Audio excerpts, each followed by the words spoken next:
नमस्कार मंडळी. तर आजच्या व्हिडिओमध्ये आपण उपवासाचे बटाटे आणि साबुदाण्याचे पापड, चकली आणि सांडगे कसे बनवायचे हे मी तुम्हाला ह्या व्हिडिओमध्ये सांगणार आहे. तर तुम्ही नक्कीच पूर्ण व्हिडिओ बघा, तुम्हाला आवडेल. आणि सगळ्यात आधी ते इथे मस्त मी एकाच बॅटरपासून ते बनवलेलं आहे. ते म्हणजे इझिली बनलं जातं आणि सारखं सारखं आपल्याला वेगवेगळं बॅटर तयार करायची काही गरज पडत नाही. तर तुम्ही एका बॅटरपासून भरपूर काही बनवू शकणार. तर चला मग वेळ न घालवता आपण व्हिडिओला सुरुवात करू. तर इथे मी आधी बटाटा शिजवून घेणार आहे. 1 किलो मी बटाटा घेतलेला होता, तो शिजवून घेतला. त्यानंतर मग रात्री मी साबुदाणा भिजत घालून ठेवलेला होता 1 किलो. तो पण छान असा भिजलेला होता. जसं आपण साबुदाण्याची खिचडी बनवतो ना, तसंच त्याला भिजवायचं आहे. खूप जास्त पाणी नाही किंवा मग कोरडा नाही भिजवायचं आहे. आता त्यानंतर बटाटा थंड झाल्यानंतर त्याच्यावरची साल वगैरे ते काढून घेणार आहे.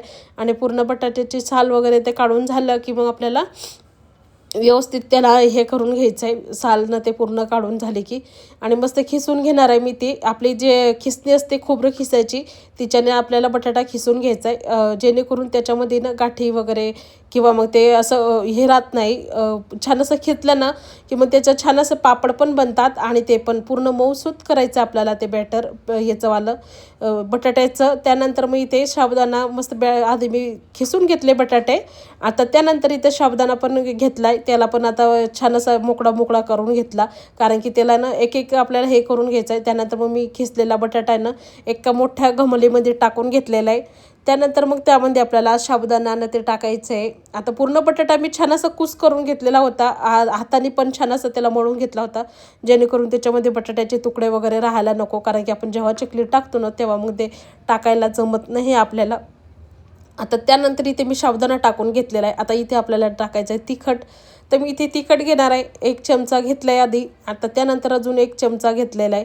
त्यानंतर अजून 1 म्हणजे 3 चमचे मीठ इथे तिखट टाकलेलं आहे. त्यानंतर मग इथे मीठ टाकणार आहे. तर बघू शकता तुम्ही 1 चमचा टाकला. आता परत आपल्याला अजून 1 चमचा टाकायचं आहे इथे मीठ. आणि त्यानंतर मग स्वादानुसार आपल्याला मीठ टाकायचं असतंय. आता त्यानंतर अजून 1 चमचा टाकलेला आहे, म्हणजे 3 चमचे मीठ आणि 3 चमचे हे टाकलेलं आहे मी तिखट. आता तिखटचं कसं आहे, तुम्हाला जर कमी वाटत असलं तिखट तर तुम्ही कमी टाकू शकता त्यात. आता मला थोडंसं तिखट हवे होतं म्हणून मी तिखट जास्त टाकलं. तुम्हाला थोडा आवाज माझा बदलेला वाटत असेल, कारण की माझा आवाज आहे थोडा हे झालेला आहे सर्दीमुळं, त्यामुळेच कसं क्लिअर आवाज येत नाही आहे. आणि आता इथे मी छान असं पीठ मोडून घेतलं. आता त्यानंतर मी आता घरातच वाळू घालणार आहे त्यांना, कारण की बाहेर आमच्या गॅलरीत जागा नाही आहे. तर मी छान असं त्याला मोडून घेतलं हाताने आणि त्यानंतर मी घरातच वाळू घालणार आहे. म्हटलं मी घरामध्ये आपल्या याच्यावरती वाळू घालणार आहे. आपले कॅरी बॅग असते मोठी किंवा आपलं हे असतं ना, त्याच्यावरतीच वाळू घालणार आहे. कपड्यावर वगैरे काही घालणार नाही, कारण की कपड्यावरचं लवकर निघत नाही ते आपण जर टाकलं तर.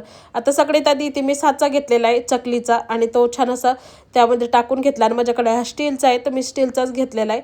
आता त्यानंतर त्यामध्ये आपण चम्मचनी भरून टाकणार आहे ते मस्त, कारण की हाताने जर टाकलं ना तर मग हात चिकट झाले की परत ते आपल्याला फिरवता येत नाही आणि हात भरले की मग ते आपल्याला प्रॉब्लेम होतो, ते सरकतं हात सारखा. त्यामुळे मग असं चम्मचने भरून घ्यायचं साचा. त्यानंतर मग आपण चकली पाडून घेणार आहे इथे मस्त बंद करून. आणि मदतीला एक जण असलं की मग टेन्शन नसतंय. आता मला मदत करू लागलेला ते होते घरामध्ये, त्यामुळे मग मला एवढं काही टेन्शन नव्हतं. आता त्यानंतर मग इथे मी आधी चकल्या वगैरे बनवून घेतल्या. आता मला 3 प्रकारचं बनवायचं होतं, तर मी थोड्या चकल्याच बनवणार आहे, कारण की पापड मला जास्त बनवायचे होते. आता त्याआधी इथे चकल्या मी करून घेतल्या. त्यानंतर मग इथे पापड वगैरे मी बनवणार आहे. आता तुमच्याकडे साचा नसला तर तुम्ही असं कॅरी बॅग किंवा पायपिंग बॅग असते तिच्याने बी तुम्ही चकली बनवू शकणार असं आहे. आता त्यानंतर मी एक कॅरी बॅग आहे 2 तुकडे केलेले होते. आता सगळ्यात आधी खाली कॅरी बॅग ठेवलेली होती आणि त्यानंतर मग वरतून एक ठेवली होती.